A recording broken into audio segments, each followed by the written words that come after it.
Hey, what is going on YouTube? CVPI Brandon here with another video. Thank you guys for our road to 100 subscribers. We're almost there. Right now we're at 93, which I'm really thankful for. I'm glad to know that you guys enjoy what you're seeing. So this is going to be a little 100 subscribers special. Not really, but our road to 100 subscribers special, pretty much. Yeah, so 5 reasons why I hate my Ford Crown Victoria. So number one, which I can't stress this out enough, and I rant about it a lot on Instagram, so I may forget what I say because it's just a lot to say. But people think you're a cop. Now that could be a very good thing, and that could be a very bad thing at the same time, you know. When I first got this vehicle, I've never seen people drive so safe in my life. It was actually pretty funny at first, you know, but you shouldn't be doing dumb shit like pulling up behind people. That's really immature, and that's why ex-police car owners have a bad reputation, you know, because of dumb people like that, whackers pretty much. But people may think you're a cop. Now, like I said, good thing, bad thing. The bad thing is you will get a lot of hate. Now, depending on what side of town you live on, I don't really live on a good side of town myself, so I pretty much get the middle finger maybe like, you know, a couple of months. You know, I've already got it like in total like 4 times. But yeah, one of those is because I was being a dick on purpose because of this, you know, idiot driver. But you know, that had nothing to do with just the police car. But like I said, guys, if you do follow me on my Instagram, you do know that a guy with a Chevy Silverado pulled up on me one time, recorded me flicking me off, and I was like, even if I was a real cop, why would you do that?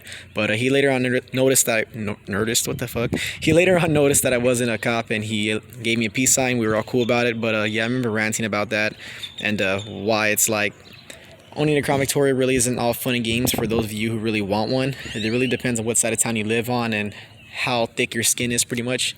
You can't let people like that get under your skin. You know, everybody's going to find a reason to hate you for the car you drive, so this is normal in the car community. But for an ex-police car, you're kind of a target vehicle low-key. So yeah, if you don't want that happening when you're with your family or friends, then I wouldn't really suggest this vehicle. And if you do want it just for the reliability, I would say ditch the cop look. No push bar, no spotlight, hubcaps, just ditch the cop look. That's one thing I would really highly recommend, and I'll tell you guys about that pretty soon of why I'm ditching the cop look. And oh my gosh, I'm stuttering so bad. I'm gonna do a follow-up soon of why I'm ditching the cop look and going for performance later on in the future. Now, number 2, which is a big thing for me, especially with the rising gas prices nowadays, would be miles per gallon. Now, I have a customized catback exhaust, so I do get a slightly little bit better MPG than normal Crown Victorias. But boy, do these cars suck on gas no matter what. I kid you not. It's like a fill up for me, like 2 times in a week. It's like these vehicles really suck on gas. So for those of you who are new to the Crown Victoria, and if you're not really, you know, in the mood to spend a lot of money on gas, then this car really isn't for you. But then again, this video is me, like, reasons why I hate my Crown Victoria. So it's going to be different for other people. It just really depends on what kind of driver you are. You know, if you're an aggressive driver, it just depends on who you are.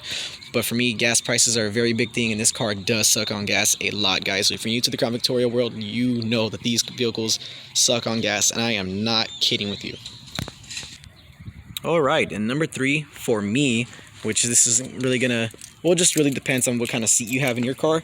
But I have an 09 Crown Victoria Police Interceptor, so don't got the big headrests and all that like the P7B. So yeah, this is my P71. Like you guys know, I did do a follow-up on my Instagram. If you do follow me on Instagram, I replaced my driver's seat because my old one was super bent and it caused me a lot of uncomfortable driving, especially when you're sway bar bushings and you got no AC compressor or upper control bushings, which, I mean, the bushings were all bad. And with no AC, a bent seat, and the hot heat in San Antonio, it just sucks, guys. So that was one of the reasons why I really hated my Crown Victoria, was because of the seat. But I got it all replaced from a new pick and pull, hardly any tears in it. It's just the recliner doesn't work, but the backwards and forward works, so that's really good. Oh yeah, forgot to let you guys know, I did get a DPS center console, which I'll be doing a follow-up video on this pretty soon. But yeah, stay tuned, guys. All right, for number 4 on my list would be bushings. Shivering steering wheels. If you guys hate that like I do, yeah, I was a very bad victim of that, especially when your driver's seat's really bent and you got no AC and you live in the hot heat Texas. Yeah, my sway bar bushings are really bad. I did a video of me replacing them. on my Instagram. It's on a highlight. Just to let you guys know, it really is a simple fix. I really didn't know it was gonna be that simple. Literally any of you who has little to no experience, you know, with mechanic work, it is super easy. I may do a follow-up video on that soon of how to do them. But yeah, guys, it is super easy. It's a $15 fix. Your local AutoZone will have, you know, your bushings and all that. If you need any sway bar bushings, my bar was literally sliding, which is not supposed to do that. So yeah, it's a really simple fix. Those of you who do know me more, you do know that I need new upper control on bushings. With my new alignment and sway bar bushings, my shivering wheel, what the fuck? My steering wheel doesn't shiver as much as when I drive, so now I actually want to drive my car, because before I had my sway bar bushings and alignment, it was just a real pain in the ass for me, and sometimes I just didn't even want to drive my car to work. It was just so bad, but I got that all fixed up. I have been loving this car a lot lately, besides the check engine light. I don't know why the fuck it just keeps reappearing and then popping up whenever it wants to, so yeah, it's pretty annoying. But yeah, that was one of the reasons why I hated my Crown Victoria, was bushings.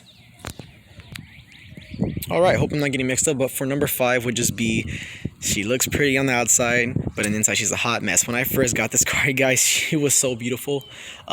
Before that deer decided to fucking run into me and ruin my fucking look. But yeah, she was a hot mess. Ton of overheating problems. A water pump went out, thermostat went out. My radiator cooling fan motor went out, and the stud on it was stripped as fuck, so the fan would, you know, act all crazy every cold start. But got all that replaced. It was just a lot of maintenance that needed to be done to it when I first got it. The previous owner before the last owner, who I bought it from, took really good care of it. Guys sold it to, just beat it up, and now it came to me, and it's in good hands now, and I'm really loving this car and fixing it up. But yeah, guys, I'm gonna do a follow-up video pretty soon of why I'm ditching the cop look. Hope you guys really enjoyed this 5 reasons why I hate my Ford Crown Victoria. This is our road to 100 subscribers special, so not 100 subscribers special yet. But yeah, thank you guys for watching. If you want to connect a little better with me, follow me on my Instagram, CVPI Brandon, and have a nice day, guys.